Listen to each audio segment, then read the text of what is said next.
Jane Grey was perhaps one of the youngest queens to ever be publicly executed. She was 16 or 17 years old when it happened. Blindfolded, she fumbled a bit, as awkward teenagers do, to find the executioner's block with her hands in cry. "What shall I do? Where is it?" A deputy helped guide her. Right before her head was struck off, Jane drew her last heartbreaking words. What did the young queen say before she died? The full story is coming up. Lady Jane Grey holds an extremely dubious historical title. She's the queen with the shortest reign in history, just 9 days, hence her nickname, the 9 Days Queen. Yet for all the brevity of her time on the throne, her story is wonderful of toxic love, scandalous feuds, and vicious plot twists.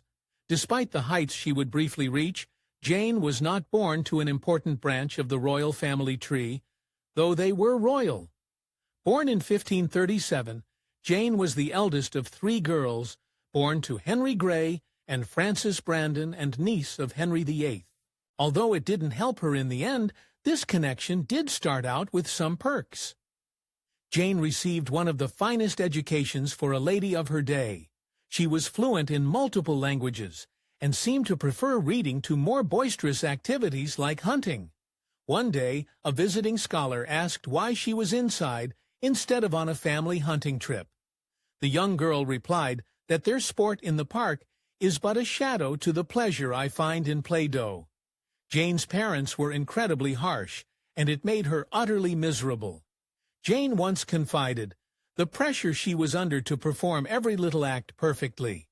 If she didn't, she was tormented and threatened, and possibly outright physically abused by her parents.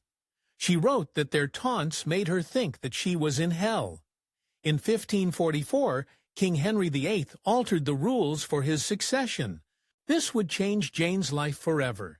In the bill, that king famously re-inherited his daughters Mary and Elizabeth, but also laid out that Jane's family as his sister's descendants would inherit the throne in the event that all 3 of Henry's children passed before having heirs. Jane was now technically 4th in line to the throne, but no one thought she would ever inherit. In fact, her path to the crown started in a very different place. At 9 years old, Jane Grey was sent to the royal court as a ward of Henry's last queen, Catherine Parr. Parr, who was smart and steady, was obviously a good role model for Jane, but she was also incredibly close to the center of power at court, which mattered immensely to Jane's family. Soon after Jane's arrival in court, her world turned upside down. King Henry VIII died, making his young son Edward the 6th king. Furthermore, Catherine Parr quickly remarried Thomas Seymour, Edward's maternal uncle, and an influential court figure in his own right. Jane followed Parr and Seymour into their new marital house, likely because her parents hoped she would one day end up marrying Edward VI. When Jane moved into her new house, the young Princess Elizabeth Tudor was also living with her stepmother, Catherine Parr. The atmosphere quickly soured. Thomas Seymour took an inappropriate interest in Elizabeth, acting in a way that Catherine hated. Eventually, Catherine sent Elizabeth away, and Jane was alone without a playmate. Catherine Parr, though she was advanced and aged for the time, soon became pregnant with creepy Thomas Seymour, and it would be her doom. A few days after giving birth to her only child, Mary Seymour, Parr died. At just 11 years old, Jane acted as the chief mourner in her surrogate mother's funeral. Now Jane's own fate hung in the balance. Jane remained with Thomas Seymour for several months after Catherine Parr's passing, though her parents wanted her back home. Eventually, they had to demand Seymour return her, but there's a creepier aspect to the story. Many think Jane's parents wanted her back because they were suspicious of Thomas Seymour. Specifically, they were afraid that the ambitious and clearly immoral Seymour might whisk Jane away and marry the heiress for himself, despite her young age. They were right to worry, as it turned out. Jane escaped just in time.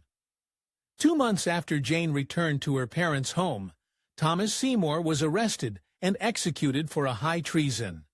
Besides attempting to marry Jane to King Edward VI, he was also involved in several other plots, from allegedly plotting to marry Elizabeth Tudor without permission to, weirdly enough, shooting the king's doll. Jane's father's connection to the disgraced Thomas Seymour put the Grey family under temporary suspicion. Henry Grey, Jane's father, proposed that Jane marry the eldest son of Edward Seymour, Lord Protector and Duke of Somerset. This attempt to smooth things over was to turn down, and young Jane was still single despite all the plots swirling around her, but she wasn't single for too long. In 1553, Jane was finally betrothed not to the king, but to the handsome Lord Guilford Dudley. Jane's new fiancé was also the brother of a more famous Dudley, Elizabeth I's future favorite Robert Dudley. Still, like so many things in Jane's young life, any fairy tale fantasies were soon crushed.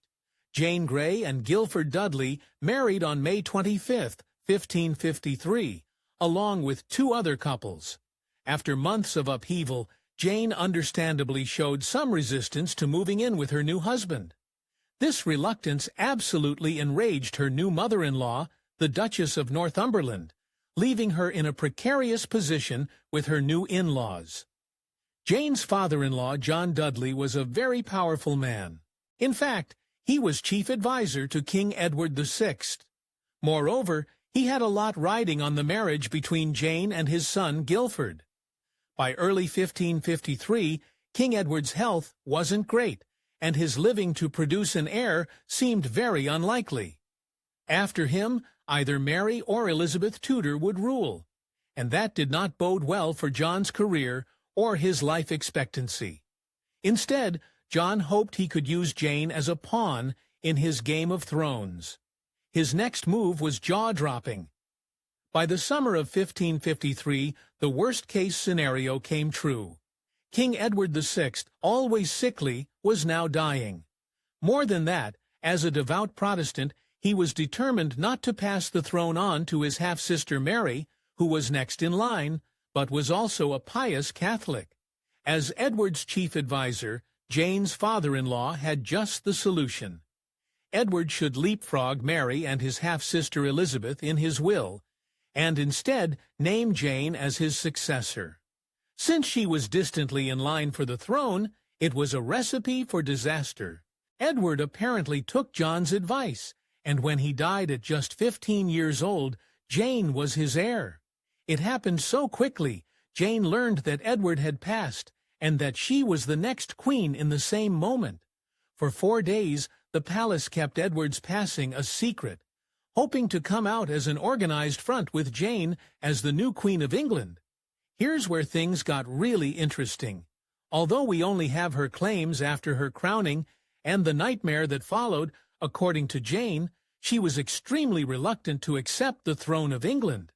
After all, she was jumping ahead of King Henry VIII's smart, headstrong daughters. Even her entrance into the palace was something of an omen, at least for our modern eyes. At the time in English history, the infamous Tower of London wasn't just used as a prison, but also as a kind of royal hotel. More than that, new kings and queens traditionally went through the Tower in preparation for their decorations as monarch.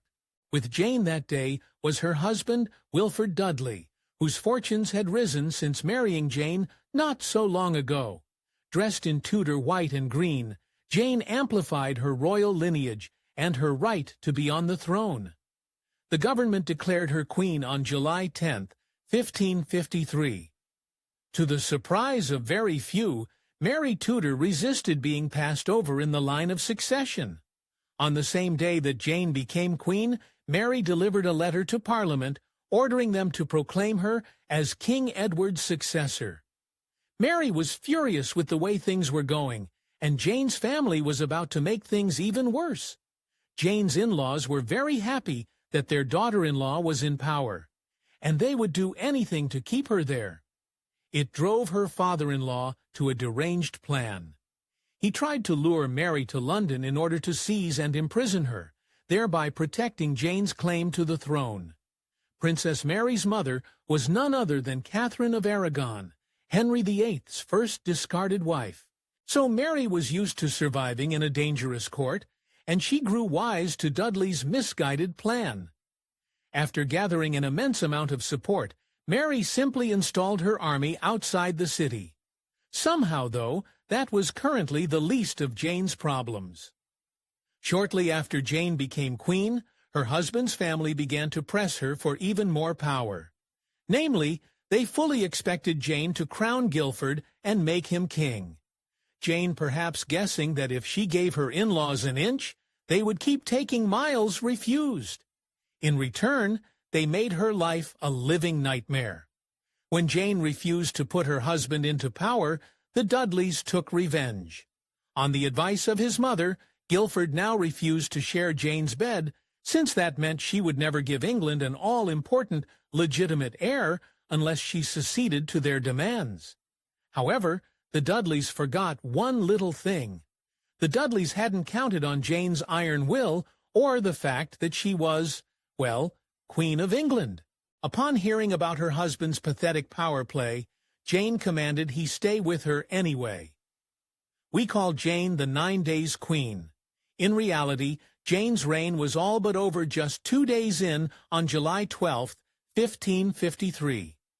By then, Mary's forces had fully assembled at Suffolk and overtaken the Dudleys' men. The rest of the pieces fell into place at breakneck speed. After Mary Tudor's show of force, everyone, even those who wanted to support Jane, knew the jig was up. If anything, the rest of Jane's time on the throne was just paperwork. 1 week after Mary's forces won on the battlefield, Jane was formally deposed, and Mary became Queen Mary.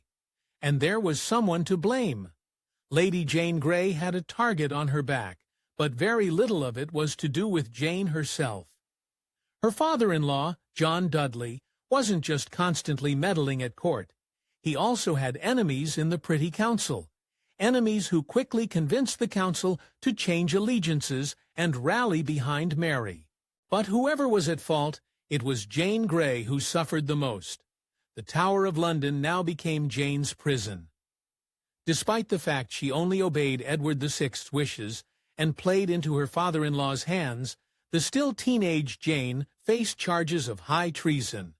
Queen Mary Tudor's new palace government didn't arrest just Jane. They also brought in her husband Guilford and her father-in-law John. These men were shocked by this turn of events, and her father-in-law in particular was ready to do anything to save himself. Of all the sorry trio of nobles now in the Tower of London, John Dudley was by far the most ambitious. Queen Mary knew this as well as anyone else, and she dealt him a brutal hand. She had him executed on August 22, 1553, barely a month after Jane lost the crown. This was likely terrifying to Jane. But for a little while, it did seem luck was on her side. Although Jane herself was originally sentenced to be burned, Mary was sympathetic to the fact that the young girl had simply gotten wrapped up in a Game of Thrones she couldn't understand. Plus, Jane was her cousin. As a result, Mary spared Jane and Guilford's lives at first. Jane's role in that rescue was bigger than you might think. Whispers swirled around this time about the level of Jane's agency in her rise to the throne, and Jane now did everything she could to prove she had very little say in the matter. In front of her cousin Mary, she may have even claimed that her parents forced her to marry Guilford Dudley in the first place, starting this whole nightmare. Whether this was true or not, Jane was helping solidify the narrative that she was innocent and deserving of clemency. In the end, it was all for naught. The tragedy of Jane is that when all was said and done, her fate was still out of her hands. In 1554, with Jane still sitting in the Tower and hoping for release, the so-called Wyatt Rebellion rose up against Queen Mary after she chose the unpopular King Philip of Spain as her husband. While this had little to do with Jane, her father and uncles joined the rebellion against Mary, hoping to settle the score. When the rebellion failed, Mary didn't hold back her retribution. After Jane's family proved once again they couldn't be trusted, the government decided that it would be best to go through with Jane's original sentence. Yet despite later being known as Bloody Mary, Queen Mary wasn't as ruthless as you might think. She threw Jane one last double-edged lifeline. After the rebellion, the government set Jane's execution date for February 1554. 3 days before, Jane got a devastating offer. Mary sent her personal chaplain over to Jane's cell to convince the girl to convert to her own faith, Catholicism. The conversion wouldn't save Jane's life, but Mary believed it would save her soul. Jane was young, perhaps naive, and facing certain death wasn't about to back down from perhaps the one constant in her life, her Protestant faith. In the end, Jane refused to repent, heard about Protestant beliefs, but she did befriend Mary's chaplain and let him be her escort when it came time for her execution.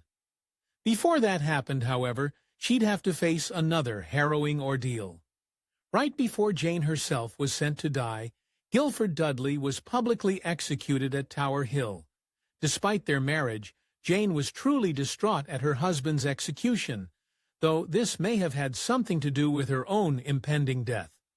Lady Jane Grey was executed at the Tower of London in front of a group of her former subjects on February 12, 1554, just hours after her husband, Guilford Dudley.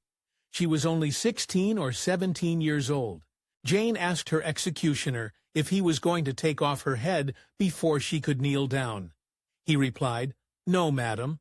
Blindfolded, she then fumbled a bit to find the blog, with her hands in cry, "What shall I do? Where is it?" A deputy helped guide her. Right before the executioner struck, Jane spoke her last heartbreaking words, the same last words of Jesus Christ. "Lord, into thy hands I commend my spirit." The alleged ghost of Jane Grey has made several appearances at the Tower of London. Her most famous reported sighting was in 1957, when 2 guards said they spotted a phantom woman walking above the battlements. Since then, many visitors say that her ghost pops up around the time of the anniversary of her execution. Jane is the only English monarch in the past 500 years for whom a definitive portrait does not exist. A long-time believed picture of her turned out to be that of her guardian, Catherine Parr. Perhaps because of this void, one of many in Jane's life.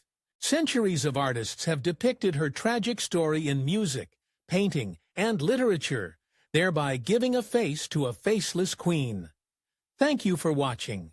Please like and subscribe. Thank you.